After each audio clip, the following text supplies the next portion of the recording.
এটা আমাদের ডালিম গাছ। এই মুহূর্তে বেশি ডালিম নাই, দুইটাই দেখা যাচ্ছে। আবার ফুল ধরতেছে, লাল গোলাপ ফুল, টুকটুকে লাল। লা লালগুলা যে চতুর্দিকটা দেখেন, এগুলি হচ্ছে ডালিম ফুল। তো অনেকগুলো ডালিম ধরে, এই মুহূর্তে বেশি ডালিম নেই। আর এই যে পাশে যে গাছটা দেখছেন, চিরল চিরল পাতা, বাঁকা বাঁকা ফল, এটা হচ্ছে তেঁতুল। এটা কিন্তু টক না, মিষ্টি তেঁতুল, থাই জাতের।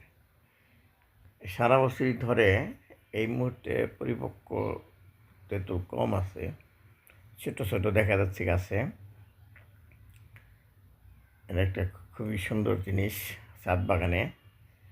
আর এই যে ডান পাশে নিচু করে মাচা দিয়ে দিচ্ছি, যে একটা আপনারা জাংলা বলেন গ্রামের মধ্যে, দেখেন যে সিম আছে, সিমগুলা বেশ মজা করে খাই। অনেক সিম, অনেক সিম। এই যে এটা কিন্তু নিচু, 2 বা 3 ফুট উঁচুতে আছে এগুলি, আমি উপর থেকে দেখতেছি।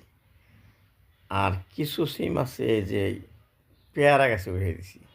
এই পেয়ারা গাছে এবার কম পেয়ারা ধরছিল, রাগ করে গাছে সিম গাছ উঠে দিছি। এই সিমই ভালো আসতেছে পেয়ারার চেয়ে। পেয়ারা আছে দেখেন, ওই যে ডালে ডালে পেয়ারা ছোটো ছোটো দেখা যাচ্ছে। এটা বর্ষাকালে বেশি হয় পেয়ারা। পেয়ারা কিন্তু খুব স্বাদের, এই কাজি পেয়ারা। এই 3টা গাছই কাজি পেয়ারা। তো পেয়ারা না ধরলে কি আমরা সবজি পাইতেছি এখান থেকে